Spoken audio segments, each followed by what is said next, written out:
Bonjour à tous et bienvenue sur le podcast hebdomadaire de la cellule avec aujourd'hui Fabien Ilvain en invité superstar pour ce podcast bonus. Yeah, oui. Salut Fabien, ça va? Salut Romaric, ça va? T'es venu tu débarques de Paris avec un fucking podcast. Mais oui, on absolument. The fucking subject. J'avais envie de dire que tu te mets à faire des thèmes racoleurs, mais c'est moi qui ai proposé le sujet, donc cette fois-ci je sais pour rien. Puis de toute façon c'est pas nouveau qu'on fait des thèmes racoleurs. Flavie est avec nous également. Bonsoir, je prends cette voix pour une raison bien particulière. Vous allez le prendre quand on va dire le sujet. Sombrons-nous dès le départ dans la caricature, étant donné que le sujet est sexualité et jeu de rôle. Il va partir. C'est parti. Il va partir en live ce podcast. Ouais, je le sens. Alors sexualité et jeu de rôle, Fabien, qu'est-ce qui t'arrive? Tu as des choses à nous raconter? Ouais. Alors, pourquoi j'ai proposé le sujet? Ouais. D'abord, c'est parce que j'ai le sentiment que que le jeu de rôle, pour acquérir ses lettres de noblesse, et puis pour être comment dire, moi j'aimerais bien que le jeu de rôle soit reconnu au même titre que le cinéma ou la littérature plus conventionnelle. D'accord. Ouais. Et un thème comme la sexualité, un thème qui me semble être sous-traité ou maltraité par le jeu de rôle, et je pense que ce serait intéressant qu'il y ait plus de jeux qui abordent ce thème-là. Je pense qu'il y a des raisons bien particulières, parce que ce soit au cinéma ou dans les livres, c'est toujours un sujet extrêmement casse-gueule. Donc à partir de là, dans le jeu de rôle, quand en plus on est à plusieurs, c'est d'autant plus glissant. Ouais. Alors. C'est vrai, mais très bien. Ouais, quand on parle de sexualité, je crois que ce serait bien de commencer par dire que la sexualité, c'est pas que les pratiques sexuelles. En tout cas, c'est pas un film de cul avec deux dents dehors. Oh. D'accord. Voilà, c'est ça. D'accord. Ouais. C'est-à-dire pas venu ici pour nous parler finalement de pornographie en fait. On pourrait imaginer d'en parler, mais ce serait très très très réducteur. C'est-à-dire que oui, c'est aussi un aspect de la sexualité, mais la sexualité, je trouve que c'est intéressant de le considérer avant tout comme des rapports sociaux.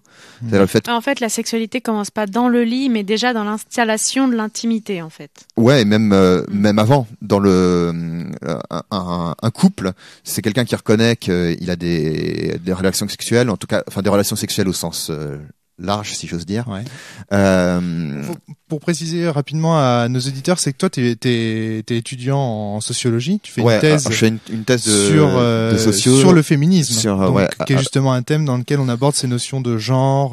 Voilà, c'est ça. Voilà. C'est-à-dire que faut savoir que tu viens pas de nulle part non plus. Le féminisme dans le féminisme et dans toutes les questions autour de l'homophobie, toutes les questions lesbiennes, gays, transsexuelles, bisexuelles, transsexuelles, qui sont des questions éminemment politiques. C'est-à-dire que les désirs d'êtres humains peuvent briser des normes sociales, peuvent même aller à l'encontre d'un certain système économique. Et là tu es en train de parler de sexualité. Et là je suis en train de parler dès le début de ce podcast. Exactement. Pourtant on n'est pas en train de décrire une scène pornographique, on n'est pas en train de parler de pornographie, on n'est pas en train de parler de sexe en tant qu'acte, on est vraiment en train de parler aussi de sexe en tant que genre social, en tant que en tant que attitude, en tant que comportement des acteurs au sein de la société. Alors j'ai un petit truc, une expérience amusante à vous montrer pour. Donc là tu vas nous parler d'expérience sexuelle. Hein, voilà, je vais vous parler de. Là je vais parler de sexualité et je vais pas parler de sexe. Expérience. D'accord. Romaric. Oui. Je t'aime. Je voudrais je sais, Fabien. Je voudrais qu'on vive ensemble, qu'on élève des enfants ensemble. Tu es sur Paris, malheureusement. Et puis, accessoirement, il est déjà pris. Ah oui. voilà. Donc, là, j'ai parlé de sexualité sans parler de sexe. Exact. Et alors donc d'une part j'ai parlé de sexualité sans parler de sexe, mais on a bien vu aussi que ça pose des problèmes sociaux parce que immédiatement la vie t'es pas libre. Je suis pas libre. Peut-être que certains de nos auditeurs ont sauté au plafond du fait que toi et moi on est tous les deux des garçons. Tout à fait. Donc voilà, tout ça fermer un peu la parenthèse, mais tout ça pour dire que en fait, j'ai envie de dire que au-delà de la sexualité, t'es aussi venu nous parler d'amour finalement, d'amour dans le jeu de rôle. Alors d'intimité dans le jeu de rôle. D'intimité dans le jeu de rôle, d'accord. Ok, c'est intéressant. Moi, j'ai l'impression, alors, de totalement naïf sur la question. Hein. Tu débarques avec ton sujet de podcast. Moi, j'ai l'impression que c'est un sujet qui est souvent évité à une table de jeu de rôle d'une manière générale, comme ce que tu disais tout à l'heure, Flavie, c'est-à-dire comme un sujet casse-gueule, au sens où on est autour. Alors moi, je vais dire ce qui s'est passé les premières fois où j'ai eu ce genre de choses. Flavie. C'est-à-dire que tout le monde est autour de la table et avec mon maître de jeu. Il y a une histoire d'amour que j'ai avec un PNJ, donc je la joue avec le maître de jeu. Donc on est tous les deux. Alors que tout le monde est autour de la table, on décrit une scène intime. La personne met sa main contre moi, dans le jeu, mais pas autour de la table. Et en fait, tout le monde était rouge autour de nous. Et en fait, tout le monde ça a mis mal à l'aise les gens. Tout le monde a dit en fait suite à cette partie qu'il s'était fait chier. C'était emmerdé en fait. Alors bon, je pense que ça cachait tout simplement une gêne. Je pense que ça c'est vachement intéressant. La sexualité en fait.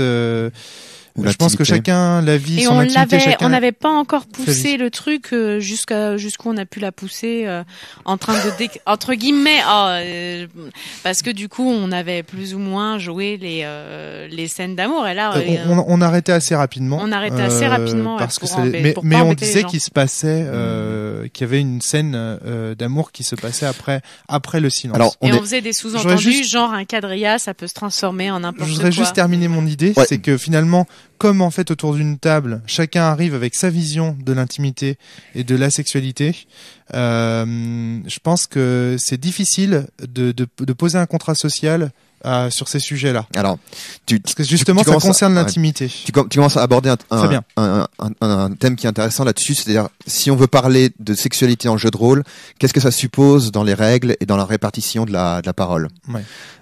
Alors, comme moi j'ai un projet en ce moment d'écrire un jeu de rôle justement qui parlerait de sexualité bien en tête. Deux projets. J'ai deux si je te connais bien. J'ai deux projets. T'as le jeu de rôle sur la sexualité queer. Ouais. Et le deuxième c'est Orgue. Mais c'est la même chose en fait.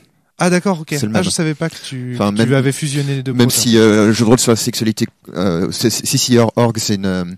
Même si j'aime pas trop utiliser le terme de queer parce que c'est.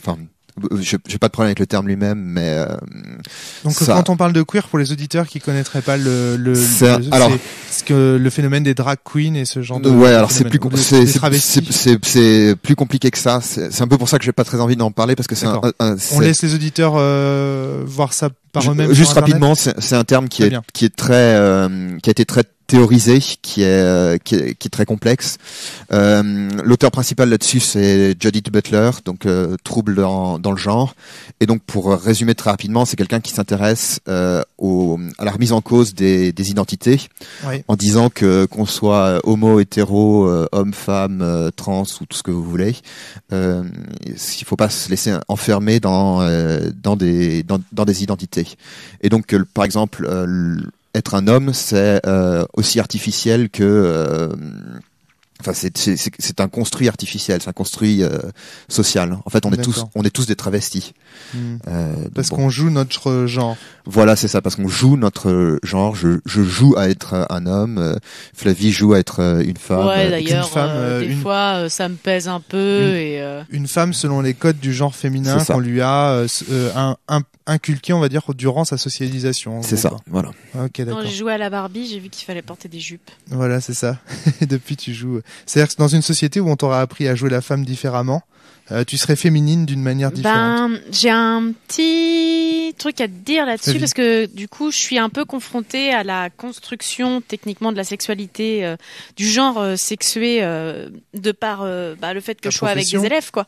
Et je remarque que les petites filles, elles jouent à la poupée, tout ça. Et on leur offre des trucs du type tiens, voilà, faut faire à repasser pour repasser comme maman. Tiens, voilà une machine à laver et tout.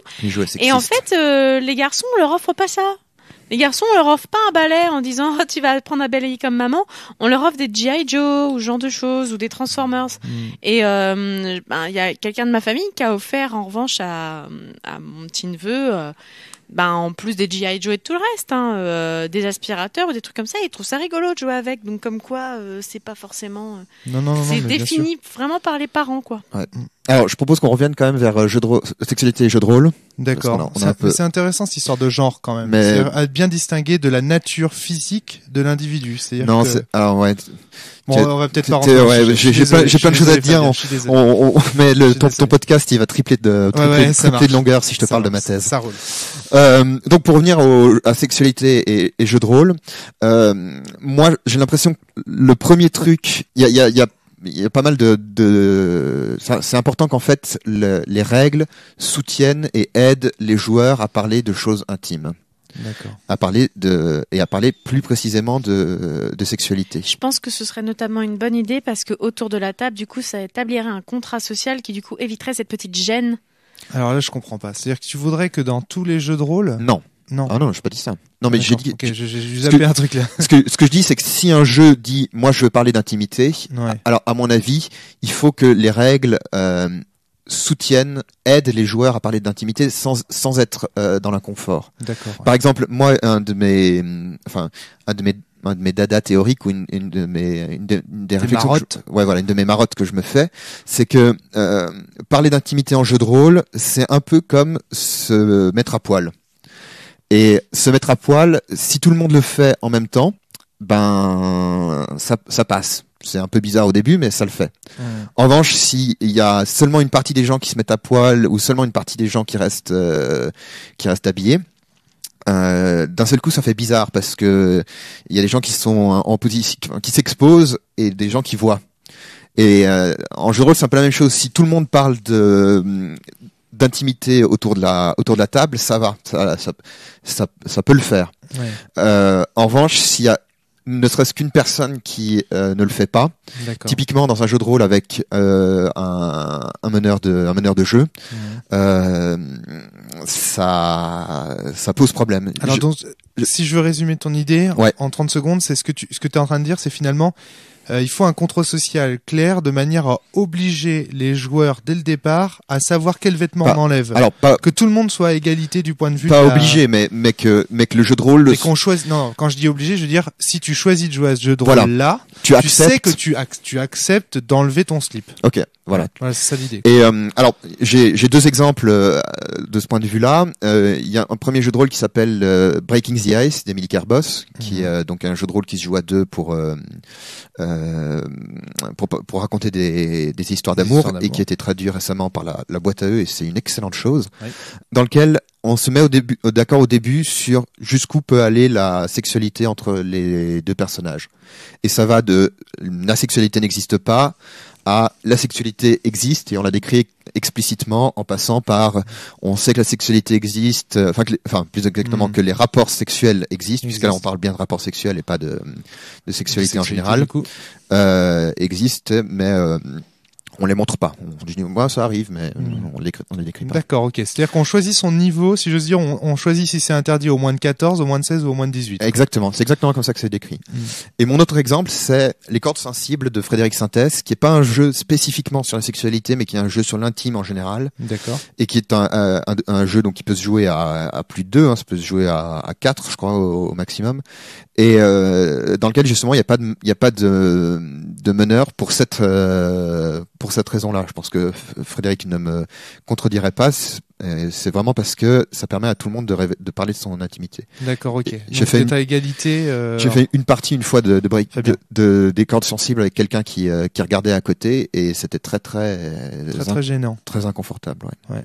Moi, j'ai tendance à dire que si dans les cordes sensibles, il n'y a pas cette égalité, s'il y a des gens qui voient et la partie tourne rapidement à la parodie ou à l'humour. Ouais, parce que j'ai déjà assisté à ce genre de partie, et ma présence, le fait que j'y assiste, parce que moi je sais bien que j'ai du mal à jouer à ce jeu, a fait que la partie finalement a tourné au ridicule, de ma faute en partie. Ouais, parce que ceux qui s'exposent, en fait, essayent de se protéger, c'est normal d'une certaine manière. D'accord, ouais. C'est intéressant. Donc premier point, tu dis, si on veut parler de sexualité dans un jeu de rôle, il faut d'abord que les règles mettent les participants d'accord sur jusqu'où on va aller en termes de sexualité au cours de la partie. Exactement. Premier point.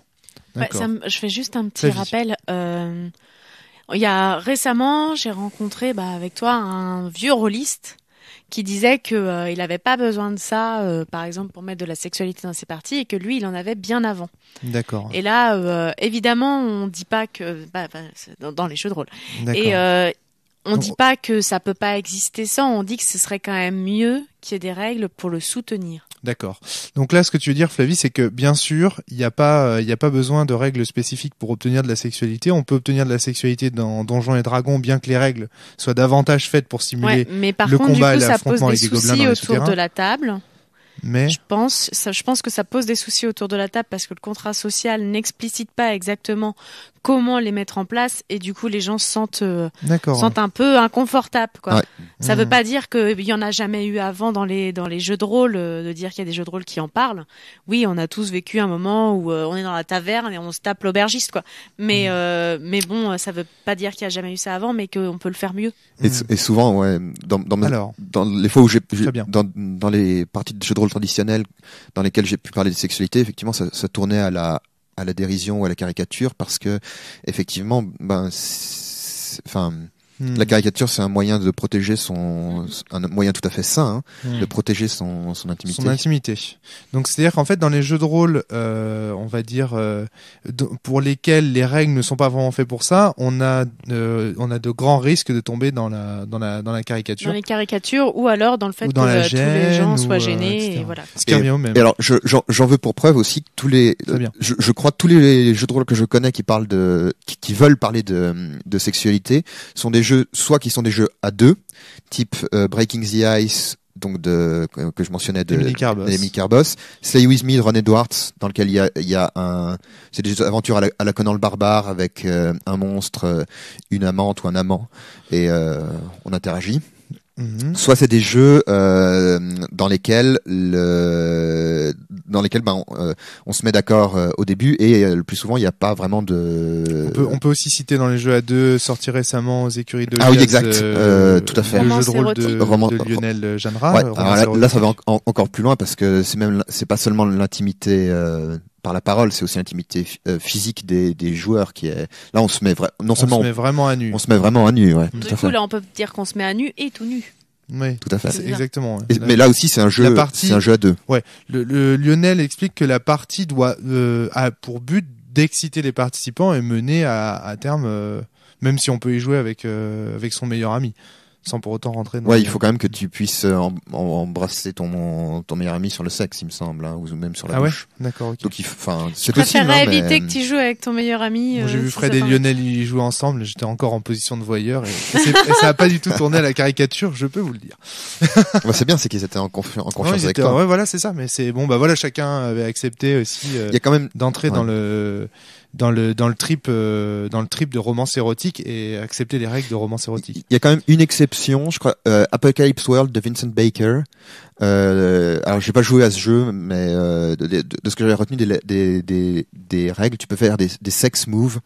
Dans lequel donc c'est vraiment des relations sexuelles qui te permettent, je crois, de remplir à nouveau tes jauges. Mais comme j'ai jamais joué au jeu, juste pour dire que il y a peut-être des jeux qui le permettent quand même, mais je sais pas comment ils fonctionnent et comment ils font pour qu'on puisse parler d'intimité sans que ce soit difficile. D'accord, ok. Est-ce que tu avais noté d'autres problématiques que tu voulais aborder au cours de ce podcast?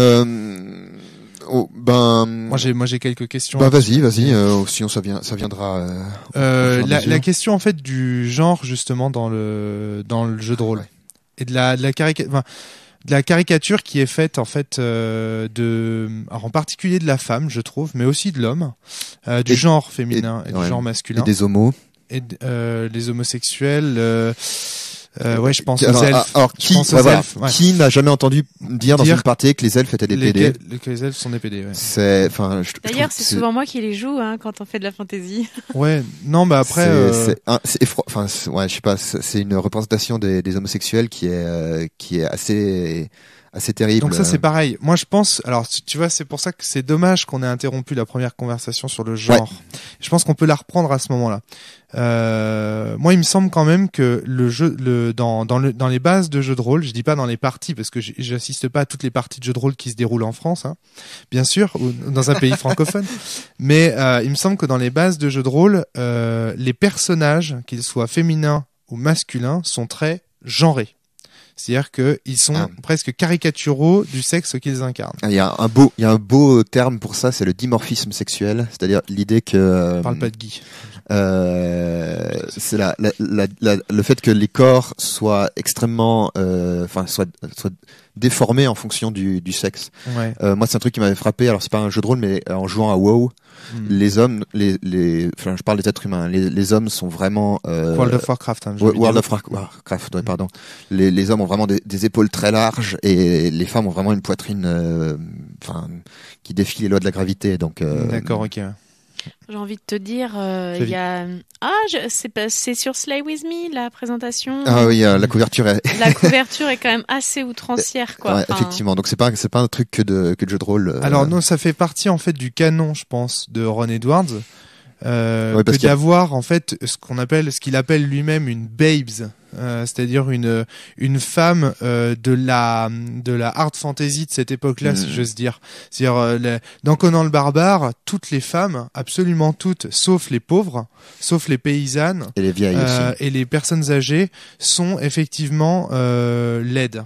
Au sens du canon américain du terme, c'est-à-dire je parle bien du canon d'Hollywood, hein, pas du vrai canon, parce que le canon américain, j'en ai pas vu là-bas, mais en tout cas voilà, au sens d'Hollywood, la femme a une poitrine imposante, une taille relativement fine, un visage sans boutons, des cheveux lisses, etc. Enfin, on peut faire défiler, mais il y a un canon bien spécifique. Et dans Conan le barbare, les femmes des années 80, qui sont dans le film Conan le barbare, elles sont vraiment décrites, correspondent à ça. Elles correspondent à ce canon-là. Je pense que Ron Edwards, quand il met sa babes sur le bouquin, il pense à ce canon esthétique-là, en fait. Et par exemple, tu vois Manga Boys, où il y a 5 couvertures différentes avec à chaque fois 5 nanas à moitié à poil. Alors voilà, donc là il y a un autre canon esthétique qui est celui du manga. De manga pour hommes, le hentai par exemple. C'est des dessins de manga sur. Oui, c'est sur Manga Boy, c'est des dessins vraiment style manga. D'accord. Et là donc c'est pareil. Dans les mangas, les femmes rares sont les femmes qui ont une poitrine discrète. Généralement, elles ont une poitrine surimposante et notamment dans les shonen. Ouais. Le problème en fait, c'est qu'on s'adresse à un public qui, il y a encore peu de temps, à mon avis, dans le jeu de rôle, était massivement masculin. Aujourd'hui, c'est vraiment en train de changer. Et que, du coup, pour vendre davantage, c'est mon point de vue, on choisissait d'exposer des nichons. J'ai un exemple chez les ludopathes Subabis, qui est dans lequel on expose carrément les nibards d'une nana, alors que pourtant le jeu parle de toute autre chose. L'aventure dans l'océan ou ce genre de choses. Enfin, bref, c'est vraiment. Je sais bien que c'est pas ce que tu sous-entends, mais j'aimerais bien qu'on dise un truc quand même, que la marchandisation du corps des femmes, c'est pas un truc, il faudrait pas qu'on dise que c'est un truc que demande le public ou dont dont le public aurait envie. Non, mais je pense que je peux te fournir des chiffres disponibles sur Internet qui montrent que la fréquentation des pages Internet varie en fonction des poitrines que tu y exposes. Ou des chats. Les chats. C'est vrai, hein, c'est vrai. C'est vrai. Les chats.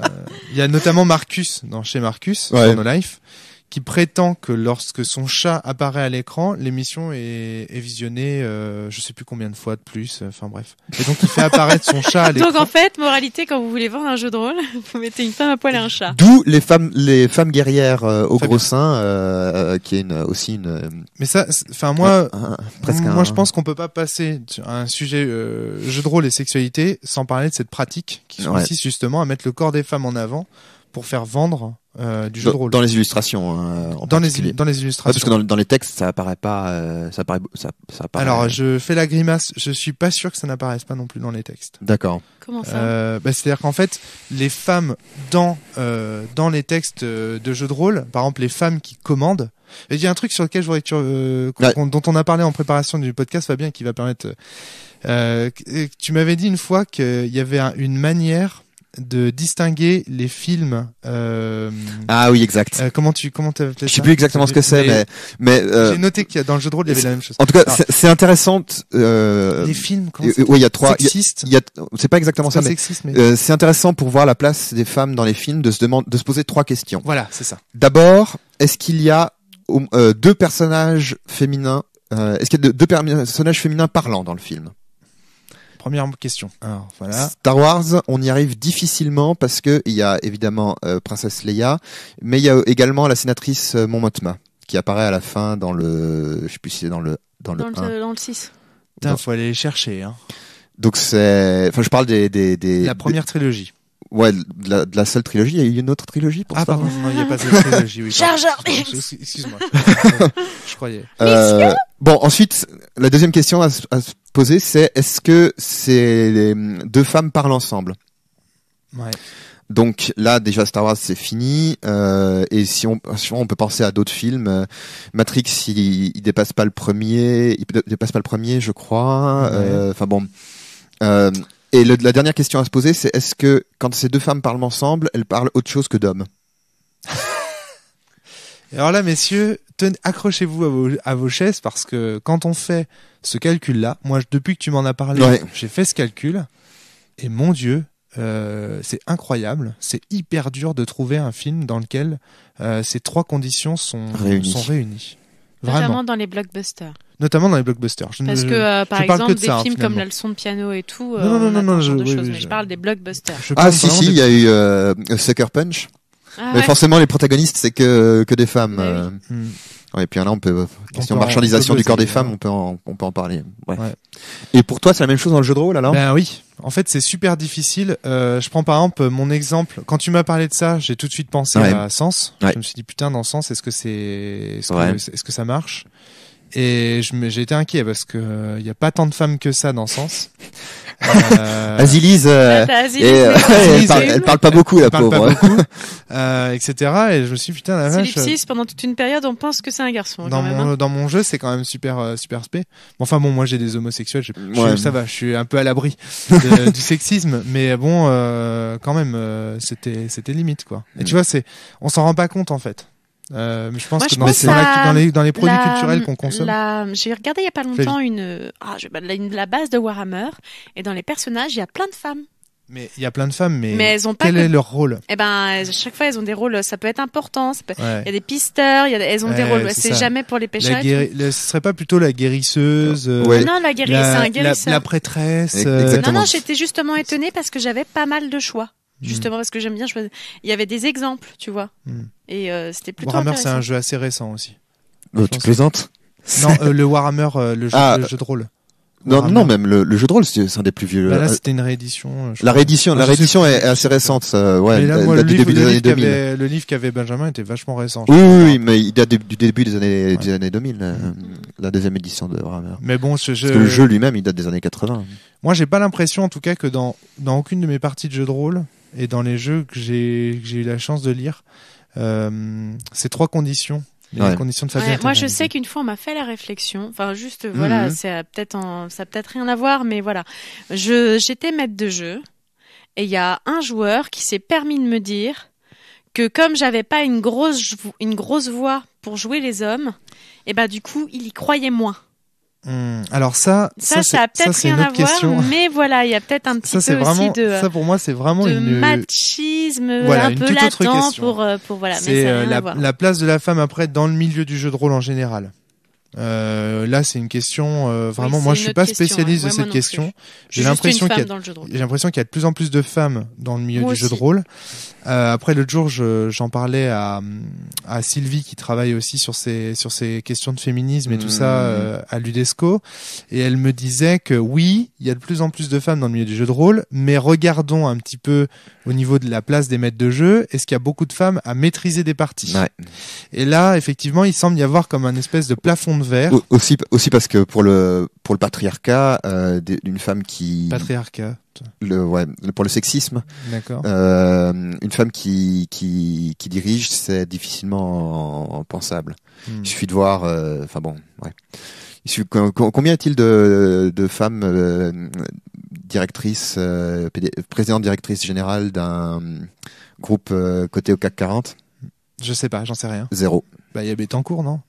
Ben non, Bettencourt, c'est juste la De la propriétaire. même Elle est façon, juste- hein, elle est juste riche. dans l'éducation nationale, les Bah inspecteurs. non, elle est directrice Voilà. de L'Oréal. Voilà, dans non, elle est pas l'éducation directrice, nationale, mais- c'est quand même énormément de femmes. C'est Mais l'actionnaire par principal de contre, L'Oréal. les inspecteurs, c'est des inspecteurs souvent, hein. Moi, je connais très peu d'inspecteurs femmes. Mais c'est vrai que ce que tu dis là derrière, Rome, c'est que si on veut que le jeu de rôle s'ouvre, s'étende, se fasse reconnaître comme ce que beaucoup de gens veulent, et c'est très bien, ça signifie aussi qu'il faut qu'on change effectivement le sexisme latent qu'il y a à la fois dans les jeux eux-mêmes, dans les règles, dans les illustrations, dans les textes, mais également les comportements qu'on peut avoir autour des tables. Et alors on parlait des femmes, mais je me permettrais aussi de dire que il faudrait veiller à tout ce qui est comportement homophobe aussi. Ouais, c'est vrai. Tu penses qu'il y a ah oui à cause des elfes PD et tout ça. Ouais, voilà, c'est ça. Et puis après bon ouais. Il faut peut-être aussi séparer des fois des blagues rigolotes, voilà. Je sais pas. C'est une question. C'est vraiment compliqué, quoi. Parce que moi, ce que je me pose comme question, Fabien, par rapport à ça, c'est si l'allocution "t'es un PD", tu vois ce que je veux dire, n'a pas été totalement détachée et vidée de sa signification originelle. Alors, toi, moi, je te répondrais que c'est comme les femmes qui disent attends, je développe juste. Ouais. C'est comme les femmes qui disent "tu me casses les couilles". Évidemment, les femmes n'ont pas de couilles à casser, et donc cette expression ne veut pas dire ce qu'elle veut dire. Enfin, si tu prends au pied de la lettre, évidemment, elle est insensée. Mais ce qu'elle veut dire là, c'est qu'on lui casse les pieds. Tu vois ce que je veux dire, ou qu'on l'emmerde, quoi. Tu vois oui, enfin, les mots ont quand même un vrai sens que tu peux jamais leur enlever.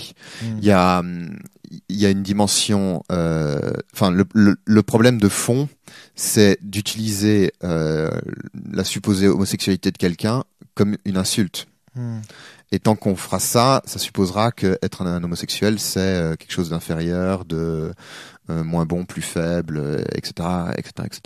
Mais là, on dévie de la question du jeu de rôle et sexualité. J'aimerais bien peut-être revenir au sujet de la sexualité en lui-même. Je sais pas si. Ouais. Mais on tourne autour depuis tout à l'heure finalement. Ça, c'était pour parler un peu plus des règles qui peuvent sous-tendre de la sexualité dans le jeu. Ouais. J'aurais bien aimé parce que nous, juste avant le podcast, on a fait un jeu. C'était Hot Guys Making Out. Hot Guys Making Out. En de gros, Ben sur Lehman, le yaoi. qui est également l'auteur de Polaris, Chilliwack Tragedy at the Utmost North. Ouais. Et voilà, je trouvais qu'il y a quand même des choses qui commencent à apparaître dans le jeu de rôle qui peuvent carrément être utilisées. Bien au niveau là, par exemple le jeu de cartes qui fait monter la pression, ce genre de choses. Ouais.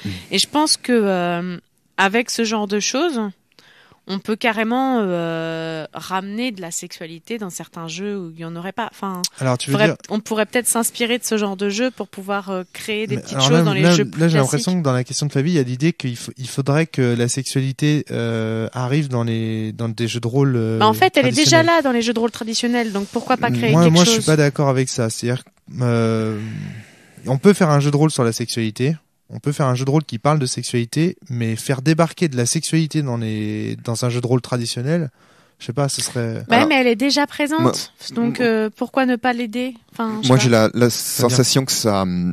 Dès que tu dis dans mon jeu de rôle, il faut pouvoir parler de sexualité, que ça a tout un tas de répercussions aussi. C'est un sujet qui prend de la place dans le jeu. Pour que la sexualité devienne vraiment intéressante, il y a une chose qui est essentielle, que les règles doivent traiter absolument, c'est les relations. Parce que si tu as des relations sexuelles avec, si A a des relations sexuelles avec B, ça peut avoir des répercussions sur eux deux, mais également sur C, parce que, je sais pas, C a déjà une liaison avec A. Donc, le problème et donc il y a des jeux qui traitent les relations humaines en disant machin est mon ami, par exemple, ça peut être une phrase de la feuille de personnage. Et le problème, c'est que voilà, la sexualité, à partir du moment où on dit je veux traiter ça dans mon jeu, ça a beaucoup de conséquences. Et donc ça exige, si tu veux amener ça dans un jeu, ça exige une adaptation énorme.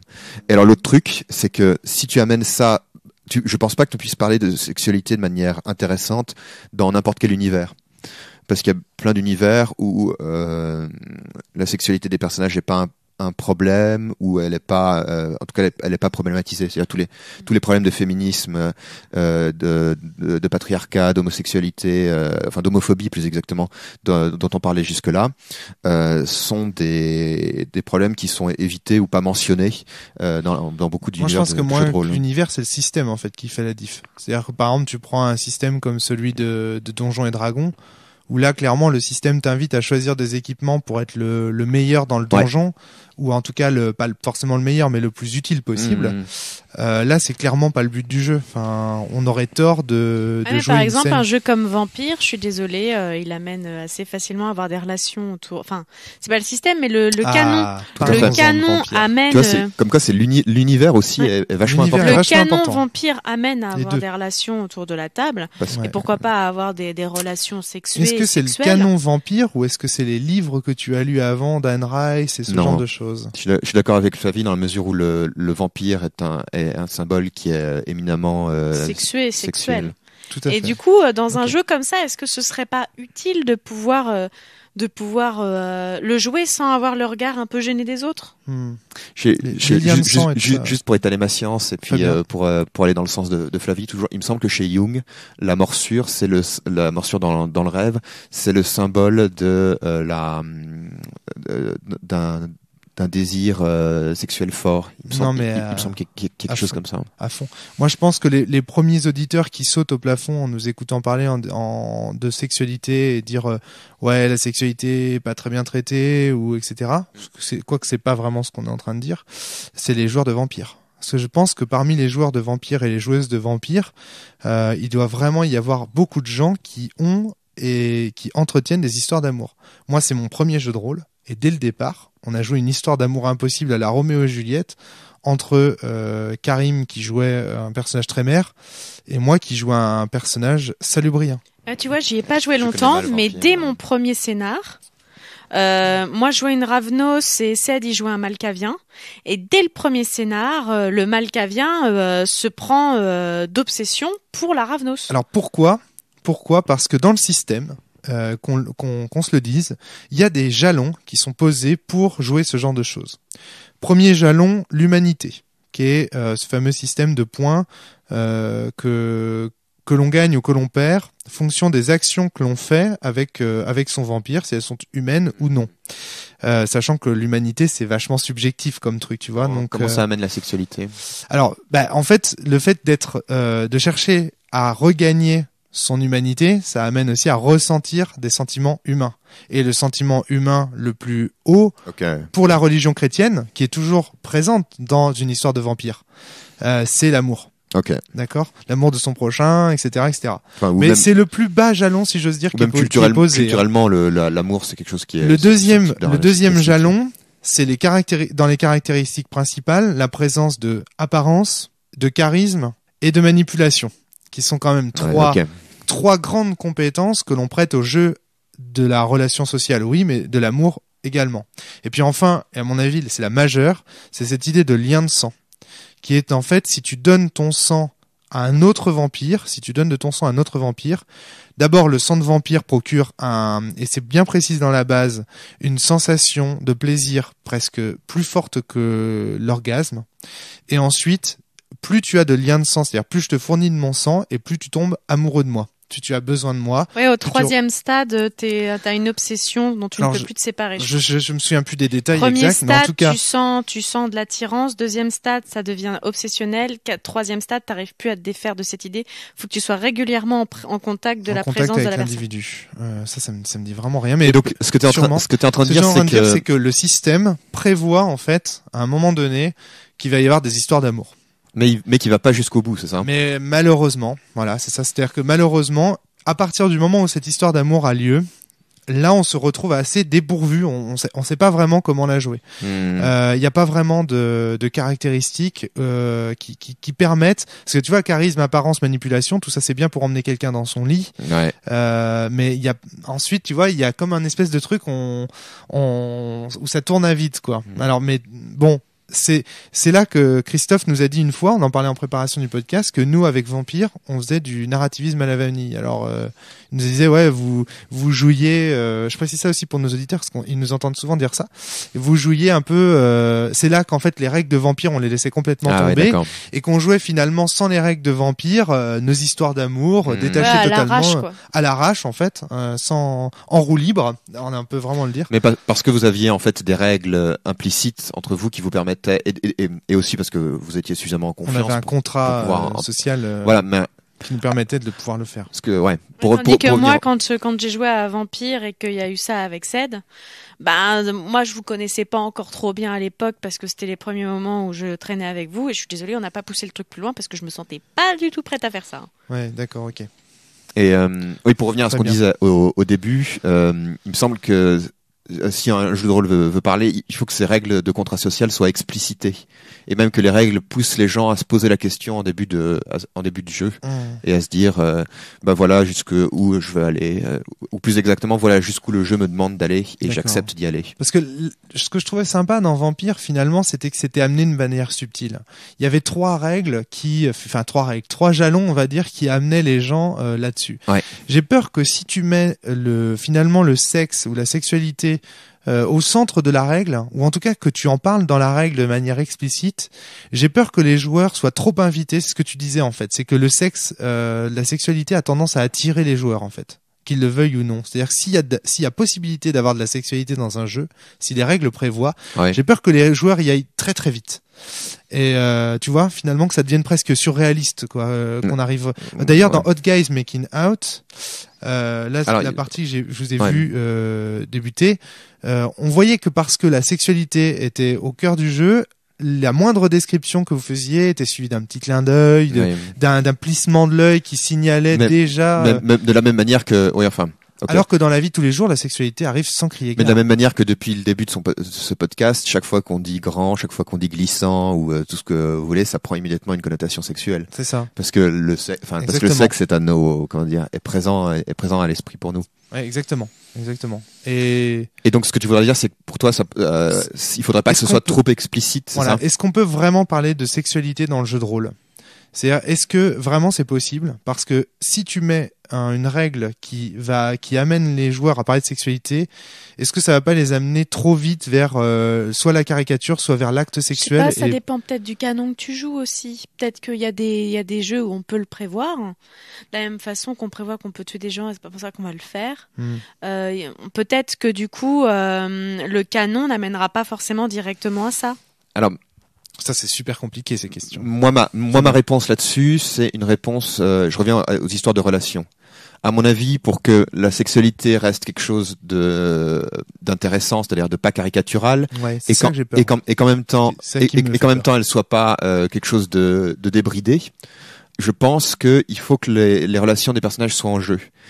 T'as tout compris. Je pense qu'est-ce qui nous empêche d'avoir des relations sexuelles avec n'importe qui et de manière complètement débridée. C'est le téléphone fixe qui sonne. D'accord. Ouais, c'est pas grave. Qu'est-ce qui nous empêche donc d'avoir des relations sexuelles de manière débridée dans la vie de tous les jours ? En dehors du fait qu'on est peut-être un peu timide, je pense que c'est beaucoup des choses de l'ordre de la relation. C'est-à-dire que si on va dire à quelqu'un ça te dirait pas que on passe une heure au lit ensemble, peut-être que la personne à qui on a proposé ça va trouver ça super bizarre. Et donc dans la vie de tous les jours, il y a des codes sociaux qui permettent de savoir quand est-ce qu'on peut séduire quelqu'un, dans quel cas la personne va vous faire savoir qu'elle est libre ou pas. Donc, il y a des lieux. Ces codes sociaux doivent être respectés au cours de la partie. Alors pas forcément respectés, mais en tout cas ils doivent être présents. C'est pour ça qu'à mon avis, l'idée de dire moi je suis en train comme dit d'écrire orgue, j'ai envie que quand les personnes parlent de sexualité entre eux, juste après, les gens puissent dire ça a amélioré ou ça a endommagé la relation qu'on a entre nous. D'accord. Parce que ça oblige à comparer finalement la relation point, la relation sociale, à ce qui se passe après, avant, avec le comportement, sexuelle, avec le comportement des gens. Et là, les comportements peuvent plus être caricaturaux parce que justement cette relation est présente. J'ai un exemple d'un jeu qui est bien meilleur que mes tentatives pour le moment, qui est Blistage de Ben Lehman, qui est un jeu dans lequel le principe c'est qu'on joue. Il y a une invasion extraterrestre, l'apocalypse donc, et on joue des jeunes entre, des jeunes jusque 18 ans à peu près, qui combattent dans le monde des rêves les aliens. Et dans le monde des rêves, donc ils sont dans des mechas. Façon Évangélion. Façon Évangélion, et tout vraiment, à fait. c'est très proche d'Évangélion. Et ces mechas sont constitués des relations qu'ils ont avec les autres. C'est-à-dire qu'ils peuvent avoir une épée flamboyante qui est l'amour de leur vie, ils peuvent avoir une carapace qui est leur meilleur ami, etc., etc. Plus leurs relations avec les autres sont intenses et plus leur mecha est puissant. Dans les scènes d'action, ces relations vont être mises en jeu et endommagées. C'est vraiment un canon du manga de mecha, c'est incroyable. Voilà, c'est ça. Et ensuite, il va y avoir des scènes d'intimité dans lesquelles on va essayer de réparer ces relations, de les améliorer. Donc, dans la réalité, où on va raconter comment les personnages essayent de... T'as dit qu'il s'appelait comment ce jeu? J'adore. Bliss Stage. C'est génial. C'est génial. C'est assez génial, ouais. Et donc, dans ce jeu, il y a une règle qui est formidable et qui m'avait beaucoup frappé. J'avais une fois raconté une tentative de séduction un peu naze de mon personnage pour un autre. Et en fait, il y a une règle qui dit un des deux joueurs, n'importe qui peut dire notre relation perd un point de confiance, ce qui est assez douloureux pour les deux et ce qui est douloureux en particulier dans les scènes d'action. Et donc là, par exemple, j'avais séduit et l'autre voyait pas de raison pour laquelle l'autre joueur ne voyait pas de raison pour laquelle son personnage pouvait refuser cette offre de séduction. Et c'est intéressant. En revanche, après, il a dit vu la manière dont tu l'as fait, je trouve que notre relation perd un point de confiance. Et ça m'a obligé, alors que jusque-là, je jouais de manière assez, personnage de manière assez, c'était un personnage un peu libertin. D'un seul coup, ça refroidit. Ça refroidit. Parce que tu te poses la question, mais pourquoi est-ce que, est-ce il m'a fait perdre ce point de confiance? Voilà, et puis tu te dis, c'était un peu gratuit en plus, si mes souvenirs sont bons. Alors, tu m'en avais parlé. C'est possible. C'était un petit peu gratuit le point de confiance perdu. T'avais pas, toi en tant que joueur, t'avais pas l'explication. C'est-à-dire que je m'en suis pas. En fait, c'est important. Voilà, c'est ça. Très important. C'était une manière pour l'autre joueur aussi de m'envoyer un message, un signal qui disait, je trouvais que c'était très maladroit la manière de faire. Ouais. C'était juste, c'est-à-dire, mais c'était maladroit. Alors moi, c'est marrant que tu parles de ça, parce que vraiment, c'était le prochain point que j'avais envie d'aborder avec toi. La prochaine question que j'avais envie de te poser, c'était finalement, est-ce que le jeu de l'amour et le jeu de la sexualité n'est pas un jeu qui dépasse foncièrement les règles d'un système de jeu? C'est-à-dire, finalement, c'est un peu la société, les codes sociaux. Ça toujours. Oui. Et oui, mais à quel point? C'est-à-dire, est-ce que Org, ton jeu, tu penses que même si ton système est très bon, si tu arrives vraiment à faire ressentir, parce qu'en fait, finalement, c'est très peu testé pour le moment. C'est intéressant parce que finalement, l'expérience que tu as vécue avec Blistage, là, c'est un petit peu, tu t'es dit putain la vache, ça m'a fait quelque chose. C'est un petit peu celle que tu recherches aussi avec Org. Tu cherches à le développer de manière différente, mais à encourager un maximum cette sensation.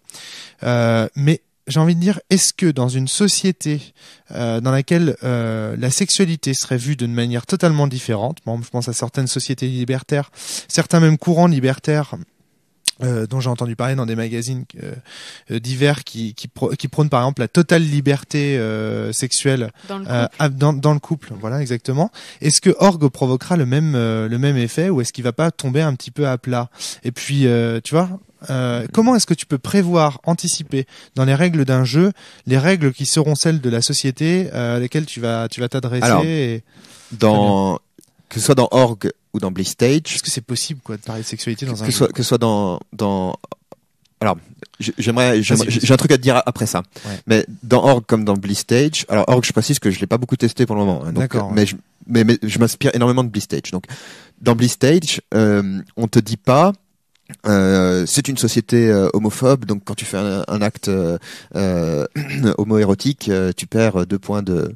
Enfin, c'est pas ce qu'on te dit. Non, bien sûr. En revanche, on laisse les joueurs avec leur liberté de juger ce que les actes sexuels peuvent avoir comme conséquence sur les relations affectives qu'ils entretiennent. D'accord. Et dire que les relations affectives sont liées, enfin on part à la sexualité, ça je crois que c'est vrai dans énormément de sociétés. Donc en fait tu vas faire prendre du recul aux joueurs sur leurs pratiques et sur leur vision de la sexualité. C'est ça que tu veux faire. C'est ça, ouais. Faire réfléchir. Tiens, regarde ce que t'es prêt à accepter, regarde ce que t'es pas prêt à accepter, quoi. Exactement. Si je suis un homme et que je te drague, tu me fais perdre un point de confiance.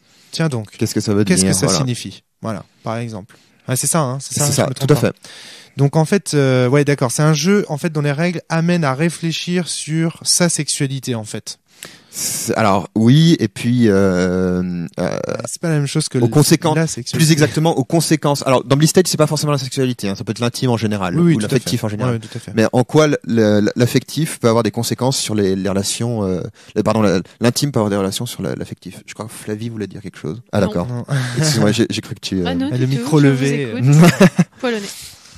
Et l'autre truc que je voulais te dire par rapport à ça, c'est que tu me disais, est-ce que la sexualité c'est pas trop compliqué? Évidemment, c'est un phénomène social, c'est effroyablement complexe. Hein. Je mets au défi n'importe qui de traiter la totalité de la sexualité dans un jeu. Mais c'est vrai, c'est tout aussi vrai pour n'importe quel autre phénomène. Le combat, alors.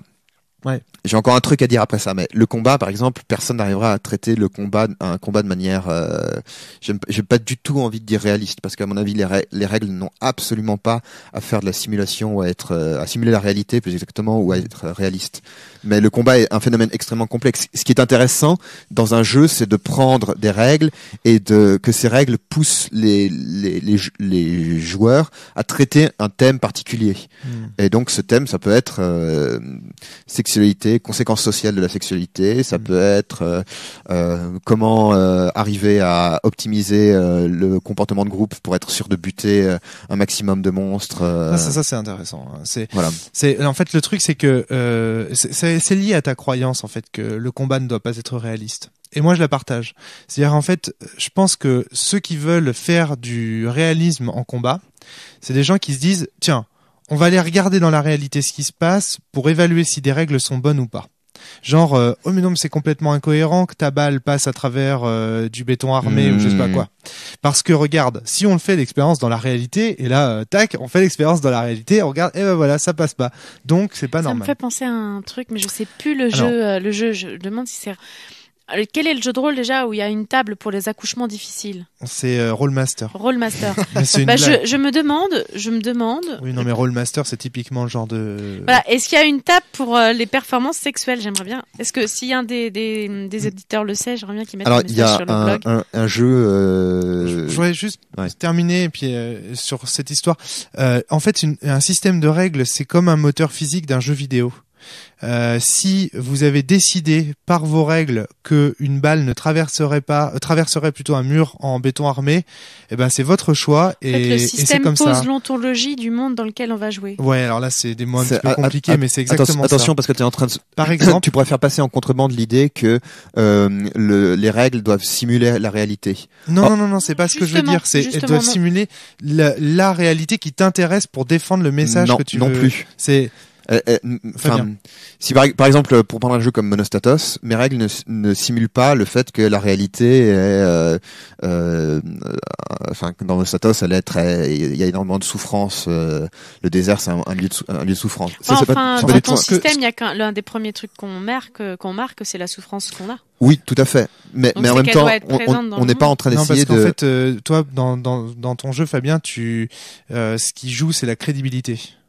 Oui, mais ça c'est vrai dans tous les jeux en fait. Mais le problème c'est que la crédibilité, on pourrait dire aussi que ça fait passer en contrebande l'idée de réalisme. Parce que qu'est-ce que c'est que la crédibilité sinon le fait d'être en accord avec la réalité? Non, parce que si par exemple, ouais, c'est on est en train de se lancer dans un débat qui est non mais tout ce que je veux dire c'est juste une idée, c'est que regardez par exemple dans un prochain débat crédibilité et réalisme. Oui, ça marche, mais de toute façon ça fait longtemps que c'est dans le four. Mais par exemple dans Final Fantasy VII, on peut se battre à l'arme blanche contre un personnage qui se bat à l'arme à feu parce que la physique du jeu le permet. Et là, on s'en fout du réalisme. Ce qui compte, c'est que ça aille dans la couleur du jeu, dans ce qu'on veut dire, etc. Ce qui compte fondamentalement, c'est comment les règles structurent les actions des joueurs. On s'en fout de. Voilà, ouais.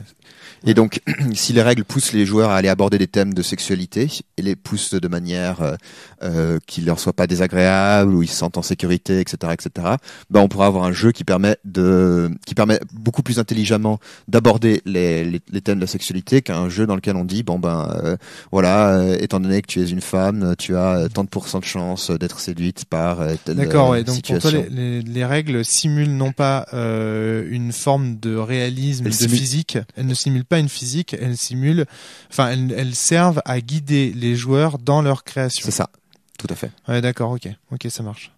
Je sais pas si c'est très donc pour revenir similaire à ma vision. Et pour revenir à ce qu'on disait. Ouais, mais en tout cas pour la sexualité, c'est vachement intéressant du coup. Oui. Cette distinction.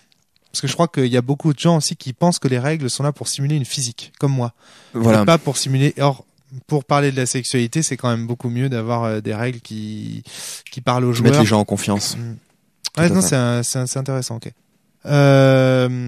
Merci Fabien d'être venu. Mais merci. Tu vois, ça ouvre pas mal de sujets finalement. Merci comme souvent les podcasts. Ouais, c'est clair. Merci de m'avoir laissé proposer ce sujet. C'est vraiment un truc dont j'avais envie qu'on parle. Et j'espère qu'on va se mettre à parler de plus en plus de sexualité en jeu de rôle. Ce serait. Moi, je pense que, cool. alors encore une fois, comme disait Thomas, moi, quand je suis là, on parle de cul, donc moi, ça m'intéresse beaucoup d'avoir des règles pour le sous-tendre. Moi, encore une fois, je pense qu'il faudrait effectivement faire une norme PEGI du jeu de rôle, si j'ose dire, quoi, avec des niveaux. En fait, la règle finalement de Breaking the Ice, moi, je l'appliquerais bien dans tous les jeux de rôle, en fait. Cette règle le sexe. Alors, parlons-en rapidement avant de commencer la partie. Le sexe. On va jusqu'où si on doit avoir finalement dans tous les jeux de rôle, moi je la mettrais cette règle. Dans Org, moi j'ai une règle qui est ce qu'on appelle un voile en théorie forgéenne, c'est-à-dire les actes sexuels. Je parle bien des actes sexuels. On sait qu'ils existent, mais on ne les décrit pas.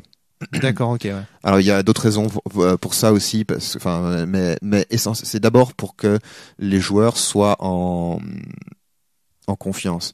Et alors j'aimerais terminer sur un truc. On avait fait une fois une partie de Breaking the Ice avec Frédéric, où on s'était dit allez, on n'a pas peur, on va décrire des actes explicitement. Et c'était très très chiant. C'est beaucoup plus intéressant de parler du désir des personnages, de leurs relations, que de ce qu'ils font au lit. Ouais, d'ailleurs, ce qu'on a fait dans Hot Guys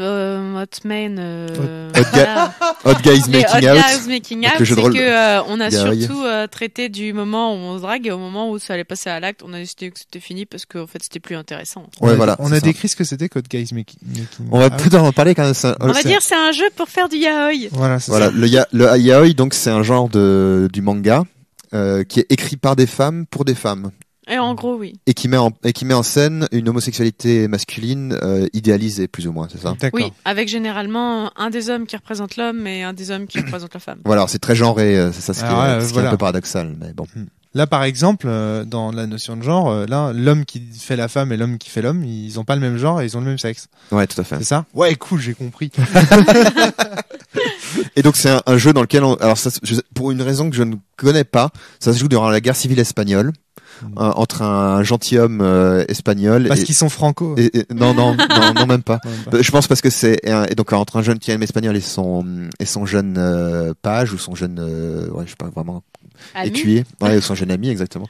Je pense que c'est un contexte de guerre parce que ça permet d'apporter des éléments de menace extérieure qui donnent du punch à l'histoire et qui fait que l'histoire ne parle pas seulement de leur moment de drague et que on parle d'autre chose que simplement de. Donc finalement, Fabien, ton conseil, ce serait, pour reprendre l'idée que tu développais au début, c'est finalement, ça sert à rien de décrire de façon explicite, ou en tout cas, ça n'apporte pas grand intérêt pour une histoire. C'est le désir et tout ça qui compte finalement. C'est quand on se tourne autour. C'est ça. Donc, peut-être que quelqu'un écrira un jour un jeu de rôle pornographique qui sera très intéressant, mais moi, j'arrive pas à me le représenter. Je trouve que c'est beaucoup plus intéressant de parler de la sexualité comme désir, donc